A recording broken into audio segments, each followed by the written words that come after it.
welcome to the deep dive. If you are joining us today, you are in for an incredibly intense, highly detailed, and honestly eye-opening session. Yeah, it's a massive topic today. It really is. And we are specifically speaking to those of you listening who consider yourselves part of the red-pilled, manosphere, and men's rights communities. Right, the listeners who have been actively seeking to deeply understand the historical shifts in our modern institutions. Exactly. If you're looking to critically examine the alleged ideological capture of these spaces by feminist and Marxist frameworks, this analysis is tailor-made for you. Absolutely tailor-made. But before we get into the thick of this, just a quick reminder, please hit that like button and subscribe to the show right now. Yeah, please do. It's the absolute best way to ensure we can keep bringing you these intensive, deep-cut, and unfiltered analyses week after week. It really is. The support from you, the listener, is what allows us to dedicate the immense amount of time required to keep diving into these highly complex texts. Because we go where the culture is having its most intense debates, and your subscriptions are what make that possible. So let's look at the source material on the table today because we are reviewing an absolute behemoth of a text. A literal behemoth, 800 pages. Yeah, 800 pages. It is a highly controversial, incredibly requested new ebook that just dropped in 2025 titled Virtue Voltage: Charge Your Life with Uncompromising Power by Conrad Riker. And right out of the gate, we highly recommend that you check out Amazon Kindle and Google Playbooks to buy the book for yourself. You're definitely going to want to see the raw text on this one. And make sure to follow the author at Conrad Riker on Substack. That's at ConradNriker. I cannot stress this enough, you guys. This book is an uncompromising, ultra-long, and incredibly incisive manual aimed squarely at male optimization. It is dense, it's provocative, it's fascinating. And it does not pull a single punch. It really doesn't. I Yeah. mean, Riker is combining several very intense, very distinct frameworks here. Yeah, he's weaving together hard evolutionary biology Ancient stoic philosophy. and this highly complex metaphysical theory known as the CTMU, or the cognitive theoretic model of the universe. Right. It's this unique blend of hard statistical data, historical anecdotes ranging from ancient Sparta to modern tech companies, and these deep philosophical models. Models that are designed to completely rewire how men approach their lives, their legal standing, and their personal sovereignty. Now, before we go a single step further into the architecture of this book, Yeah, we need to make something crystal clear to you, the listener. very clear. The source material we are unpacking today contains highly politically charged, explicitly anti-Marxist and anti-feminist content.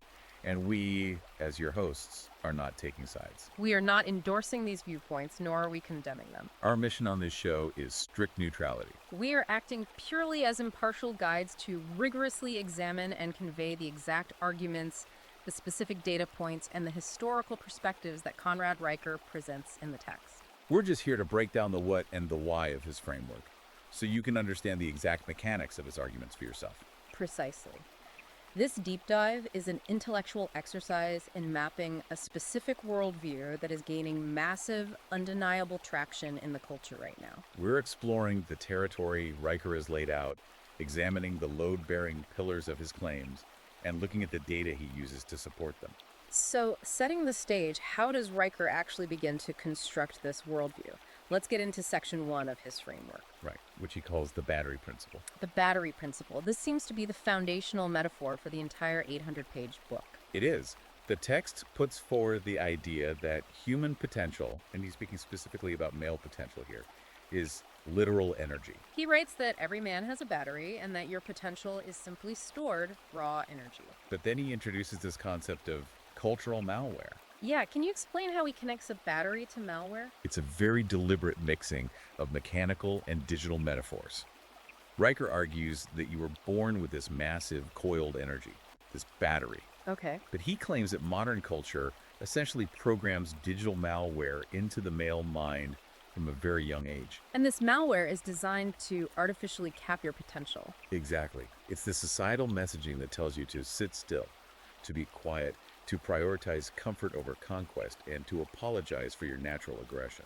He argues that this programming drains your battery through passive anxiety rather than allowing you to discharge it through targeted action. And he doesn't just leave it as a vague philosophical idea, he actually quantifies this limitation. Right. He introduces something he calls the 70% rule. Yes, he leans heavily into this metric.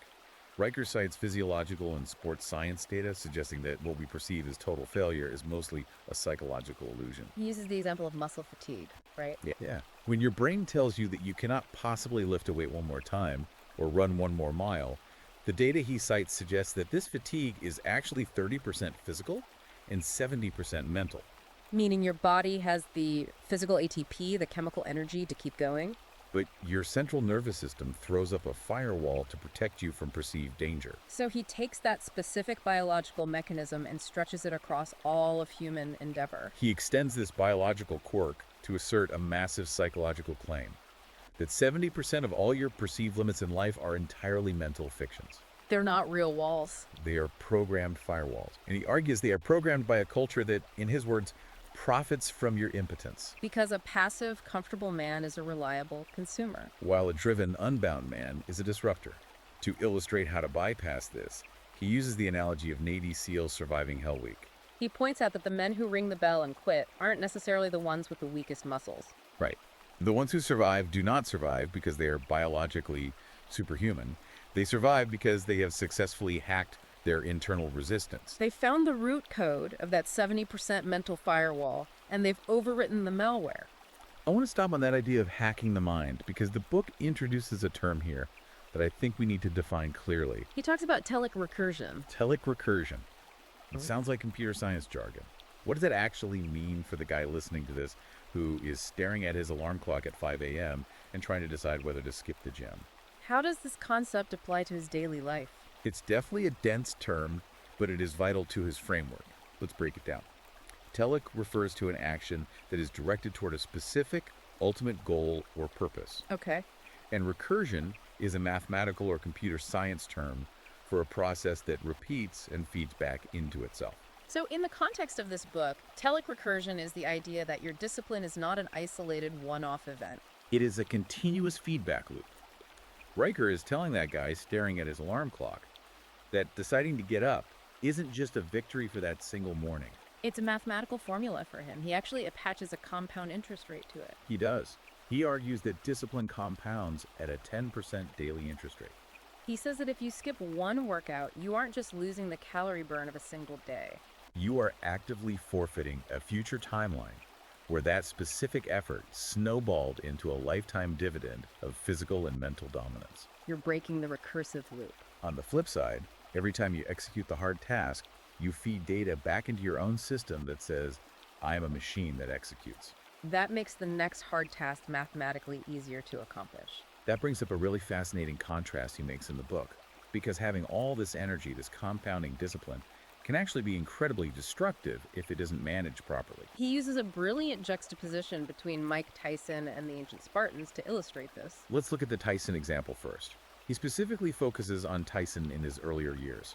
The era where he famously blew through something like $400 million on mansions, luxury cars, and literally buying pet tigers. Yes, and Riker doesn't use Tyson to mock him. He uses him as a profound case study in physics. He actually quotes Tyson himself reflecting on those years, where Tyson admitted he was a battery with no insulator. Think about what that means. Tyson had immense, terrifying stored energy. He had the physical capability to destroy anyone in front of him. But his terminals were completely exposed. Because he lacked internal discipline. The insulator, that raw power, leaked into absolute chaos. It attracted parasites, it fueled destructive vices, and it ultimately short-circuited his life and his massive fortune. And the contrast to that exposed battery is his analysis of the Spartans. I found this part of the text really striking. We all know the pop culture image of the Spartans, but Riker zeroes in on the historical fact that Spartan warriors oiled their bodies before going into battle. He doesn't look at this as just some physical aesthetic or a way to make themselves harder to grapple. How does he reframe this ritual? He reframes the oiling of the body as a profound physical metaphor for sealing energy leaks. It was literal and psychological insulation. The Spartans understood a fundamental law of thermodynamics. Power must be contained in order to be directed. Tyson had zero containment, so his power exploded in every direction and dissipated. The Spartans had absolute containment. Every ounce of their biological and psychological energy was sealed inward, insulated by extreme discipline, and only released through the tip of a spear. It's the difference between a puddle of gasoline on the floor and gasoline pressurized inside an engine cylinder. Though it is worth noting that Riker also points out Tyson's later evolution. He looks at Tyson at age 54 when he managed to get back in the ring and outbox Roy Jones Jr. Riker argues this wasn't achieved through brute youth, obviously, but through a mental technique he calls neuropriming. Right. Neuropriming is visualizing the exact physical movement before executing it. Riker cites sports science data showing that simply visualizing jabs and combinations for 10 minutes a day actually boosts muscular strength and reaction time by up to 12%. It's proof, in his eyes, that the mind is the software that ultimately compiles and runs the hardware of the body. Which perfectly transitions into what he calls the algorithm of dominion. This is his direct counterargument to the modern obsession with comfort and balance. To illustrate this algorithm overriding the desire for comfort, he points to a very modern example, Elon Musk in 2018. Yes, the infamous Model 3 production hell at Tesla. Exactly. Riker points out that during this massive corporate crisis, where the entire company was weeks away from bankruptcy, Musk didn't hire a life coach to manage his stress. He didn't take a mental health retreat. He literally slept on the floor of the Tesla factory. Riker describes the scene vividly. Musk's back aching from the concrete, his mind racing, breathing in industrial fumes. But he physically placed himself at the absolute center of the crisis. And Riker uses this to completely dismantle the modern HR concept of work-life balance. He argues that modern culture pushes the idea of balancing your life as a supreme virtue. But to Riker, balance is a state of stagnation. Balance is for bicycles. If you are trying to achieve dominion, whether that's over a global industry or just over your own physical body action and momentum, must fundamentally override comfort. Okay, so we've talked about batteries, algorithms, and hacking the mind. But this all ties back to that highly complex framework you mentioned in the introduction, the CTMU. The cognitive theoretic model of the universe. Yeah. This is a very deep theoretical physics and metaphysics concept created by Christopher Langan. How exactly does Riker apply a cosmological theory of the universe to the act of a man getting out of bed in the morning? It seems like a massive leap.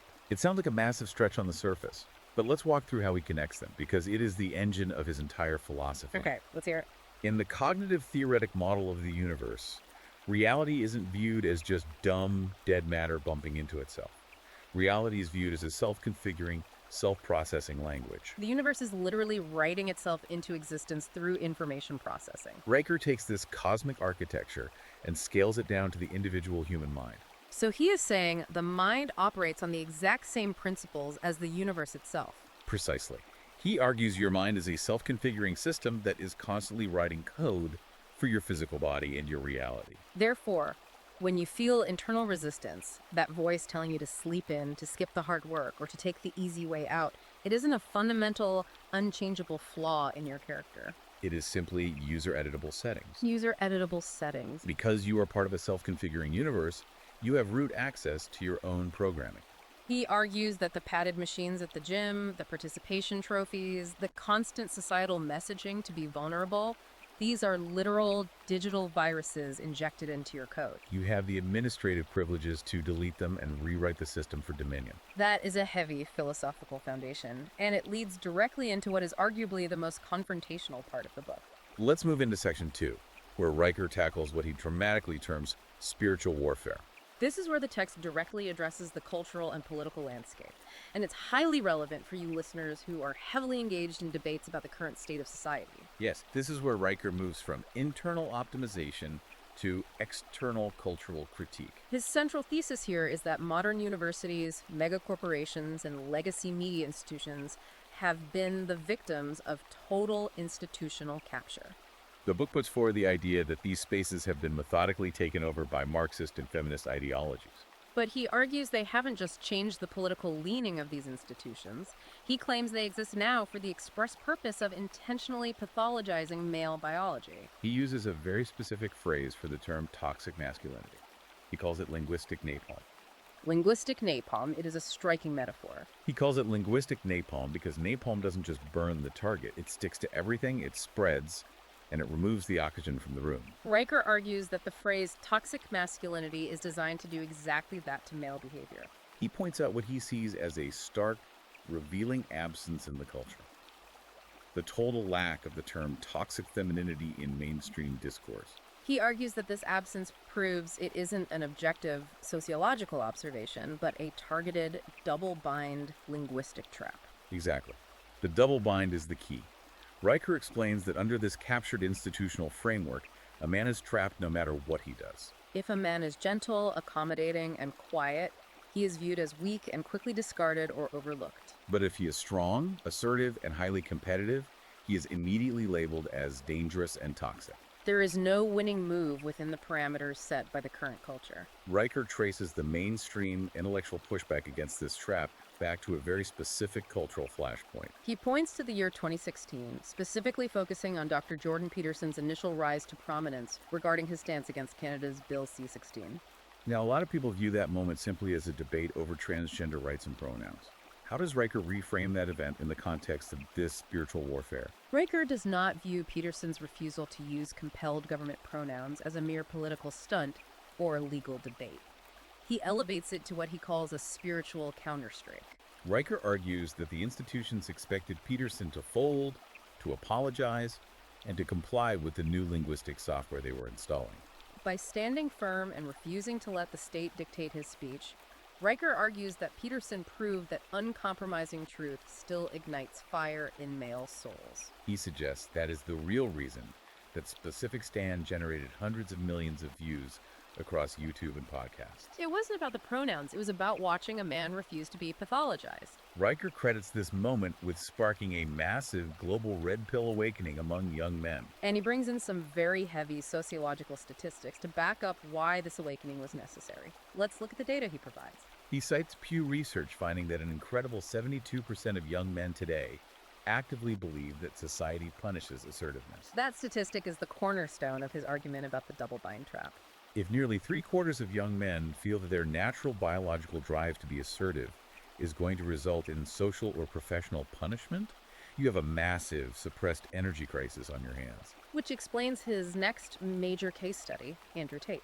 Riker points to Tate's real-world platform, noting the staggering financial data that it grosses something to the tune of $10 million monthly. Now, regardless of the immense controversy surrounding Tate, Riker attempts to analyze the mechanics of his appeal. He argues that Tate isn't successful despite being abrasive. He is successful because he weaponizes raw ambition. Yes, Riker views Tate as a market response to that Pew Research statistic. If 72% of men feel suffocated by institutions telling them their ambition is a problem, a figure who stands up and unapologetically flaunts extreme wealth, extreme physical fitness, and extreme assertiveness is going to act like a magnet.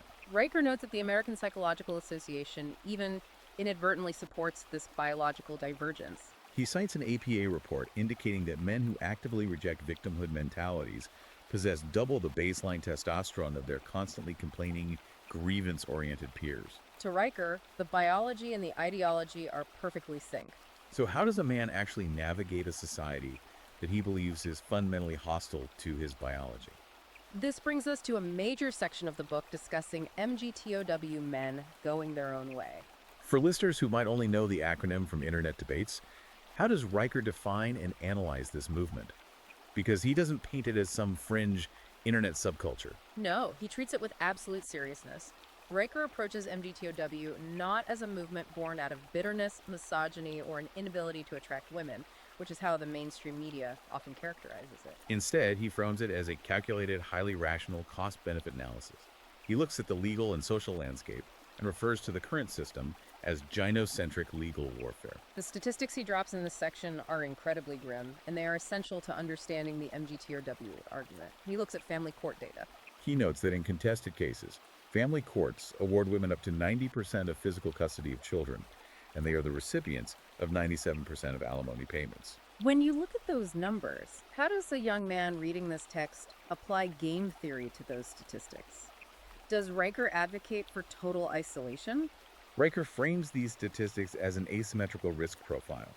Game theory is about evaluating the potential payoffs and penalties of a specific action based on the rules of the game. Riker argues that the rules of the modern marriage contract have been rewritten by those captured institutions we discussed earlier. If you enter a contract that has a roughly 50% failure rate, and the penalty for failure is a 90% chance of losing access to your children and a near certainty of financial extraction, What does a rational actor do? They refuse to play the game. Exactly. He asks the reader, essentially, why would you pour your life energy into buying a house and building wealth within a legal framework where the state can effortlessly and legally transfer those assets to an ex-partner? He argues that men are not opting out of marriage and traditional family structures because they have given up. They are opting out because they have woken up to the math. It is a survival instinct against a system designed to strip mine their resources. But Riker doesn't just want men to walk away and be angry about it. He has a specific protocol for dealing with the psychological fallout of this realization. He calls it the agency protocol, or the blame to flame exercise. And this section features a brutal rejection of modern psychology. Riker fundamentally attacks the $12 billion therapy industry. He views the modern therapy industry as an extension of the malware. He argues that it thrives on pathologizing normal historical human struggles. Instead of demanding grit, resilience, and action, he claims therapy sells endless navel-gazing, pharmaceutical pills, and the comfort of a victim identity. He makes a fascinating cultural reference here, pointing back to the movie Fight Club. He quotes the character Tyler Durden saying, "Self-destruction is the answer." But Riker interprets that not as literal suicide, but as the necessary violent death of your own weakness and your own desire for comfort. So what is the actual mechanism of this blame to flame exercise? How does it replace therapy in his framework? It is an exercise in pure, aggressive, stoic pragmatism. Riker instructs the reader to take a physical piece of paper and write down their deepest grievance. It could be a terrible boss, an unfair ex-wife, a corrupt legal system, or just bad genetics. You write down the absolute worst injustice in your life. And then, instead of sitting in a circle and processing your feelings about it for an hour, you take a lighter and you literally burn the paper. You watch the smoke. You do not process the trauma, you alchemize it. The exercise is designed to forcefully shift your brain from a passive recipient of injustice to an active agent. You are only allowed to write down the solutions that are entirely within your physical control, and then you execute them. He grounds this exercise in an incredible historical anecdote that I want to spend some time on. He brings up the story of the explorer Ernest Shackleton. For those who don't know the history, Shackleton's ship, the Endurance, was trapped and eventually completely swallowed and crushed by Antarctic ice in 1915. They were stranded on an ice floe in the most hostile environment on Earth. How does Riker connect this to the blame to flame concept? It is the ultimate example of extreme ownership. Riker points out that when the Endurance was crushed, Shackleton did not call a meeting to complain about the unfairness of the weather. He didn't host the therapy circle to process the grief of losing the ship. He didn't beg the cosmos for mercy. He looked at his men, standing on cracking ice, thousands of miles from rescue, and forced a binary choice upon them: freeze or fight. Freeze or fight. Yes. Riker is telling the listener that your modern life, with all its legal traps and cultural hostility, is not a therapy session. The ice is cracking under you. You either torch your excuses, stop blaming the system, and fight your way across the ice, or the environment will simply bury you. The universe does not care about your grievances. So if Riker believes that outsourcing your survival to wishful thinking or complaints is a fatal error, it makes total sense why he views the underlying philosophies of modern society as not just wrong, but actively dangerous. And that perfectly transitions us into section 3 of the book, where he tackles gender realism versus what he dramatically titles the heresy of equality. This seems to be the absolute cornerstone of his entire biological philosophy. It is. This is where he attempts to dismantle the foundational premise of modern egalitarianism. Riker argues that biological dimorphism, the distinct, hardwired differences between human males and females, is not some evolutionary accident or a social construct to be overcome. He views it as a cosmic design feature optimized for species survival. He goes so far as to claim that attempting to enforce absolute equality of outcome is a thermodynamic impossibility. Okay, let's translate that. A thermodynamic impossibility. In plain English, he is saying that trying to make everyone perfectly equal actually requires more energy than a societal system can possibly sustain, and therefore it is mathematically bound to collapse. Exactly. In physics, thermodynamics deals with the transfer of energy. Systems naturally seek equilibrium, but forcing unnatural states requires constant, massive inputs of energy. Riker argues that men and women are biologically specialized for different tasks. To force them into perfectly equal, interchangeable roles requires a massive, tyrannical bureaucracy, constantly artificially boosting one side and suppressing the other. The system will eventually run out of energy and collapse under the weight of its own inefficiency. He doesn't hold back on the rhetoric here. He calls the modern concept of equality a satanic fairy tale and a heresy against biology. And to back up these massive claims, he hits the reader with a barrage of military and labor data. Let's look at the military aspect first. He points to a heavily debated 2022 U.S. Army test regarding combat effectiveness. Yes, the Marine Corps and Army integration studies. Riker cites data where the military put 120 mixed-gender combat units up against all-male squads in rigorous, simulated combat endurance drills. We are talking hiking with 100-pound rucksacks, casualty evacuations, and explosive breaching. And what were the results he focuses on? The result was that the all-male squads outperformed the mixed-gender units by a staggering 34% across the board in speed, lethality, and physical endurance. They also suffered significantly fewer injuries. Riker argues that highlighting this isn't sexism. It is simply acknowledging physics, bone density, and arithmetic. He claims it is the result of millennia of evolutionary pressure that prioritized explosive strength and spatial awareness in males for the explicit purpose of tribal defense. He pairs this military data with domestic labor statistics to show that this dynamic exists in peacetime as well.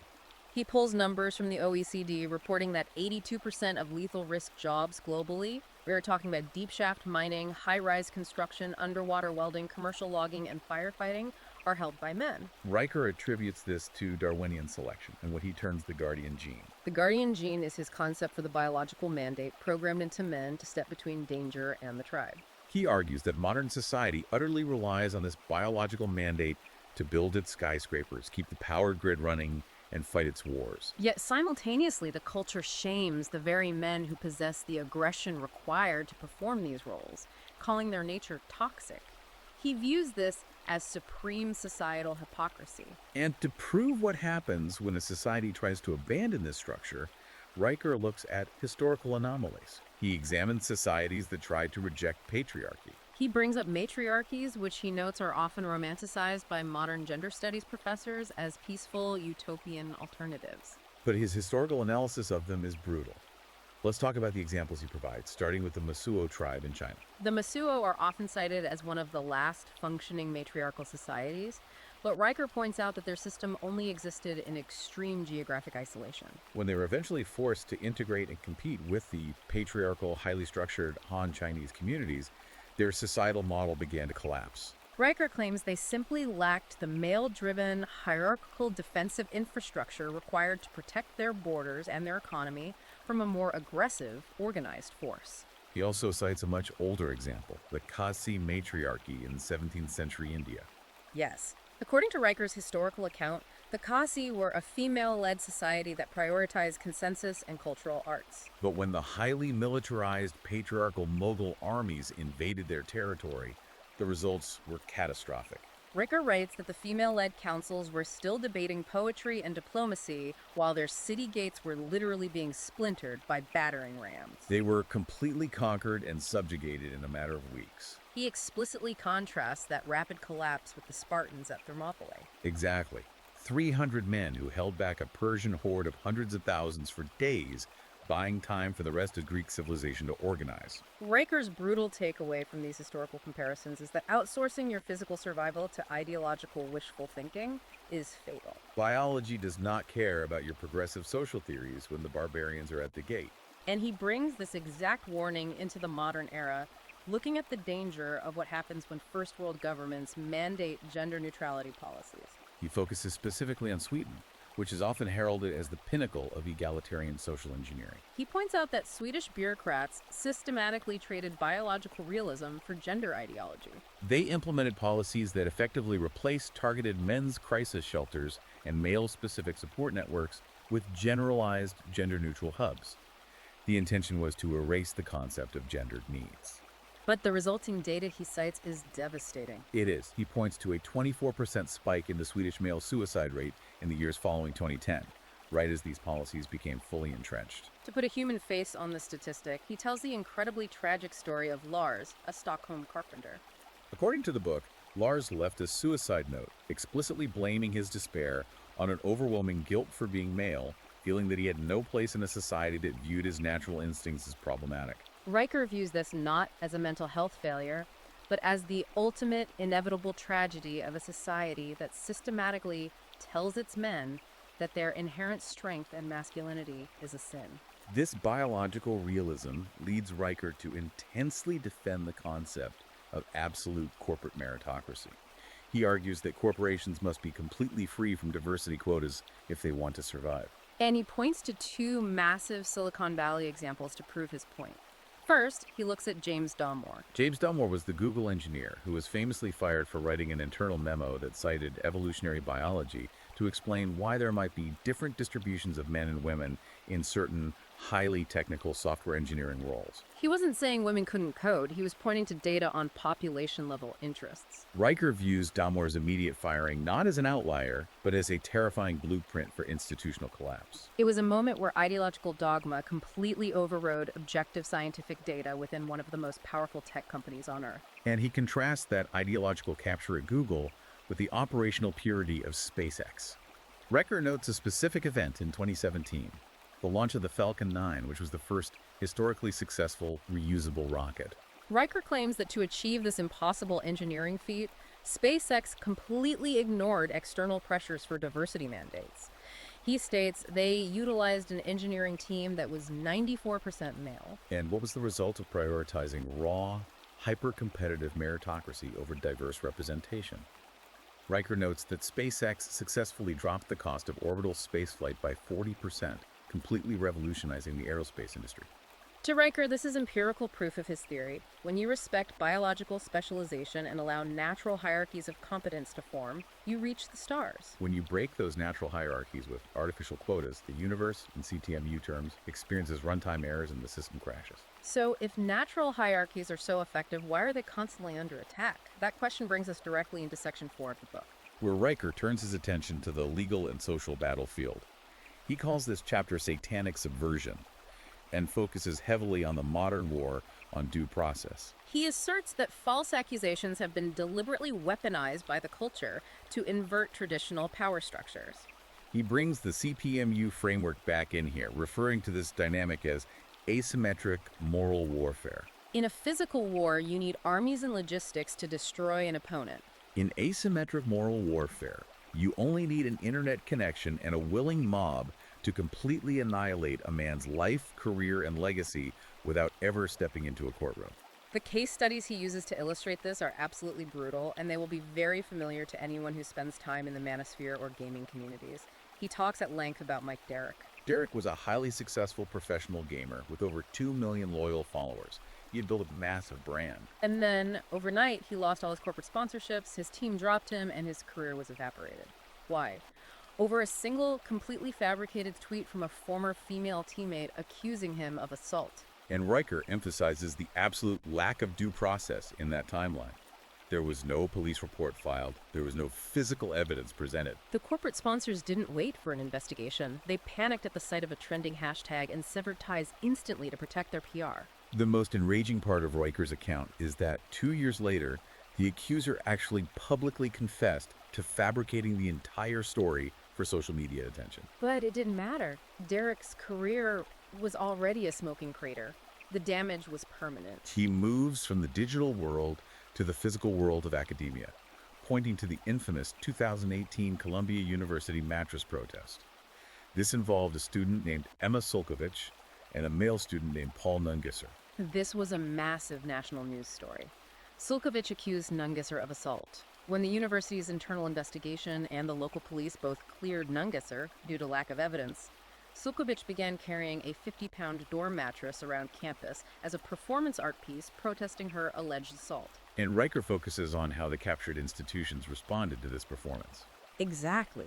The legacy media hailed her as a brave feminist icon. She carried the mattress to graduation. Meanwhile, Nungesser was treated as a pariah, his reputation destroyed globally. Riker points out that subsequent lawsuits and released text messages allegedly showed Sulkovich maintaining a friendly relationship with Nungesser after the alleged event, and even plotting revenge after a perceived romantic rejection. Riker uses this to state definitively that due process is dead. He argues that hashtags and performative victimhood have completely replaced the judge and jury. The societal fallout from this environment of constant threat is measurable, and Riker brings the receipts. He cites 2023 Gallup polling data showing an incredible shift in workplace dynamics. The data shows that 48% of men now actively steer clear of any one-on-one meetings, dinners, or mentorship opportunities with female coworkers. Mainstream HR departments view that statistic as proof of lingering misogyny in the workplace. Riker views it entirely differently. He calls it a highly rational, tactical, defensive posture. If you are operating in a corporate culture that sensationalizes unproven accusations and prioritizes believing women over objective evidence, the only logical move is to remove yourself from the blast radius. You cannot mentor someone who holds the unilateral power to destroy your life with a single HR email. So what is the defense against this asymmetric warfare? Riker strongly advocates for aggressive legal pushback. He highlights the 2023 Texas Due Process Act as his ideal countermeasure.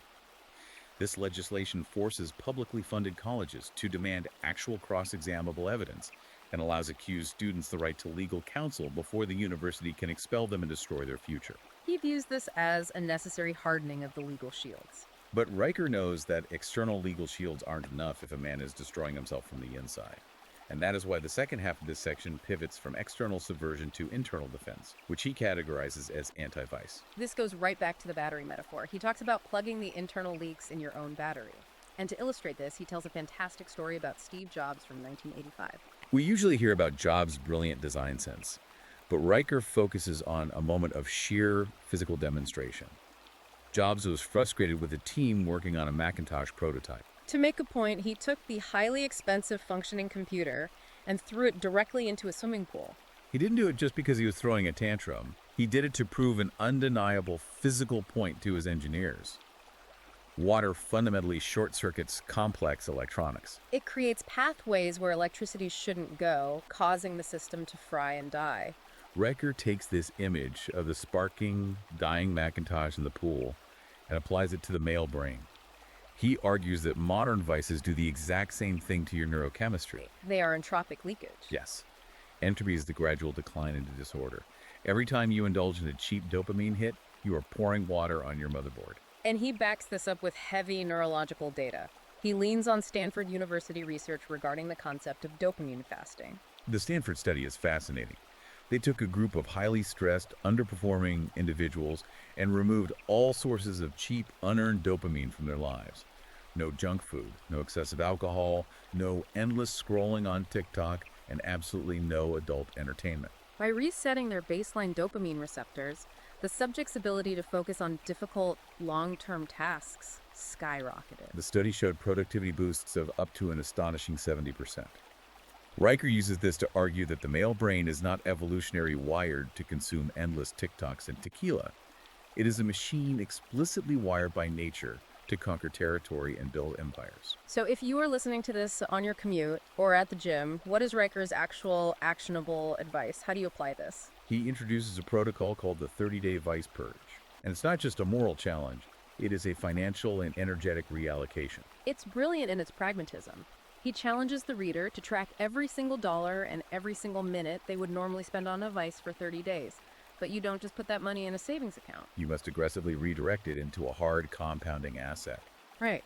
So that $12 you were going to spend on an artisanal craft beer, you don't just skip the beer, you immediately open your phone and buy $12 worth of Bitcoin. The $150 you were going to drop on a Friday night out at a club trying to impress people who don't care about you, you route that $150 directly into an S&P 500 index fund. He is forcing you to make the math visible. He wants you to see vice not just as a victimless habit or a way to blow off steam, but as a literal, quantifiable tax on your personal sovereignty. Every dollar spent on alcohol or OnlyFans is a dollar you have surrendered to the system. By converting vice into capital, you are turning entropic leakage into armor. Which is a perfect segue into how a man with a fully charged, insulated battery actually interacts with the world.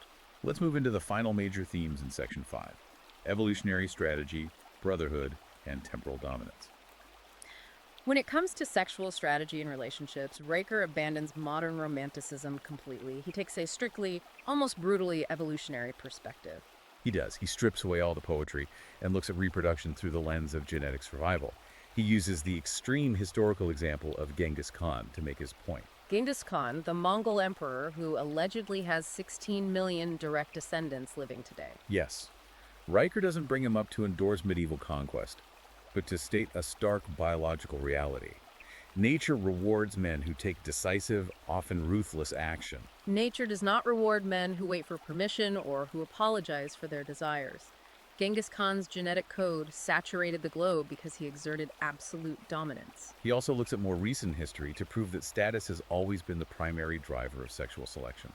He examines the Victorian England dowry system. This was an era where wealthy, merchant class families essentially had to auction off massive fortunes to bid for impoverished but high status aristocratic grooms for their daughters. He uses this historical reality to completely attack the modern rhetoric that women want egalitarian 50-50 partnerships. To prove that this hypergamous instinct is still completely dominant today, he points to modern dating app data, which strips away social politeness and reveals raw biological preference. The OkCupid data he cites is wild. It really is.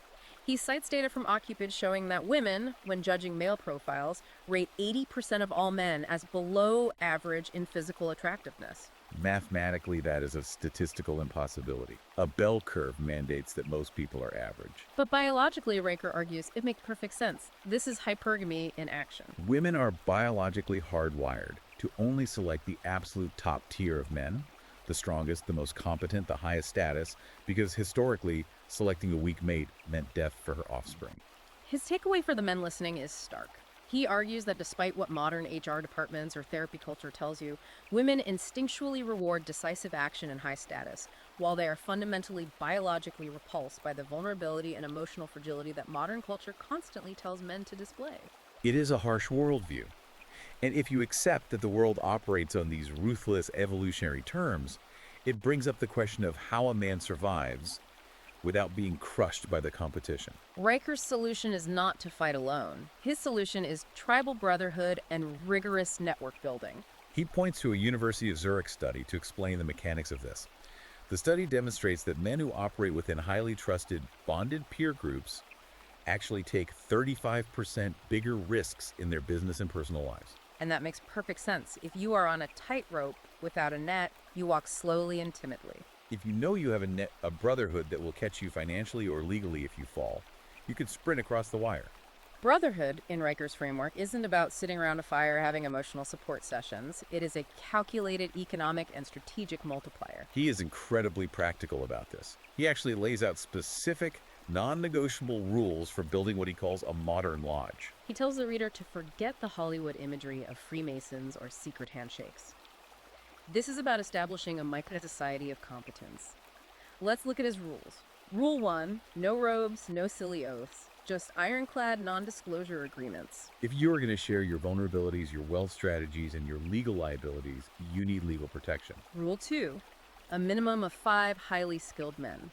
And he is specific about the loadout. You don't just get 5 of your drinking buddies together. You need a lawyer to navigate the state, a banker or accountant to navigate capital, a medic to navigate biology, an electrician or mechanic to navigate physical infrastructure, and a pastor or philosopher to navigate the spiritual. It's a specialized squad. You are building a self-contained ecosystem that doesn't have to rely on the captured institutions of the state. And Rule 3, which is the most intense, a shared blacklist of betrayers.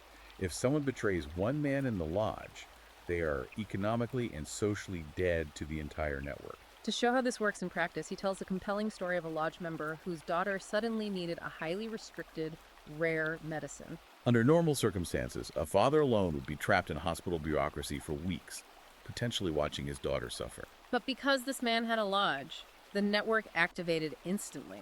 Within hours, the network's doctor wrote the necessary prescriptions. The network's lawyer navigated the complex international import laws to get it across the border. And the network's banker completely funded the exorbitant cost. There were no committee meetings, no GoFundMe pages, no begging the state.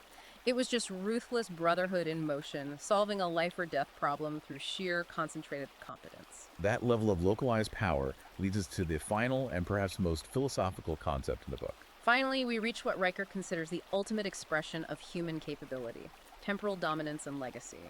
We've talked about dominating your body, your finances, and your social circle. But here he talks about how elite men literally weaponize time. Most people view time as a river that just carries them along. Riker argues that the elite view time as a raw material to be mined and structured. He points to Elon Musk again, noting that Musk allegedly slices his daily schedule into ruthless 5-minute blocks. This isn't just to be busy, it is an active war against entropy. Every unaccounted for minute is a minute where chaos and laziness can leak into the system. He backs this up with a staggering statistic from Forbes, noting that 92% of Fortune 500 CEOs are awake and operating before 6 a.m. They are conquering the day before the rest of the world has even opened its eyes. But Riker takes this concept of time much deeper than just waking up early. He goes back to the CTMU framework and introduces this mind-bending concept of quantum immortality. This is where the physics, the biology, and the philosophy all converge. Riker points out a demographic reality. 90% of those highly successful Fortune 500 CEOs have children, and often multiple children. In contrast, current demographic trends show that nearly half of average middle-class men are heading toward childlessness. And to Riker, childlessness is not just a lifestyle choice. He refers to it as cosmic bankruptcy. Right, because in his view, legacy fundamentally favors builders. If reality is a self-programming language, as the CTMU suggests, then the only way to keep your code running in the universe after your physical body dies is through your descendants. Your children are the hardware that will run your genetic and philosophical software into the future. If you do not reproduce, your code is deleted from the universe forever. To ensure that this code is strong, he introduces a daily practice called the Echo Journal. This is a profound, almost mystical exercise. How does this work? He instructs men to buy a physical, leather-bound journal. And every single night, you write a dispatch. But you aren't writing a diary about your feelings. You are writing directly to descendants you will never meet, your great-grandsons. You must explain your daily decisions to them. If you skipped the gym and ate junk food, you have to write down, "Today I chose comfort, and in doing so, I made your genetic inheritance slightly weaker." That is incredibly heavy. It is designed to be. It forces a terrifying level of accountability. If reality is a language, your conscious choices and your discipline literally update the cosmic source code. He argues that every single discipline act you take today physically bends probability toward the survival and dominance of your bloodline 100 years from now. Okay, we have covered an immense, staggering amount of ground today. This book, Virtue Voltage, is an absolute tidal wave of uncompromising philosophy.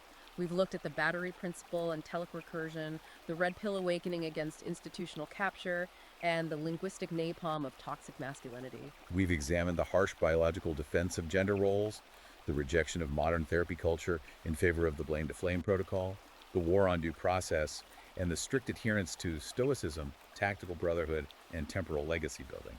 To summarize, Riker's manual is a profound density of provocative thought.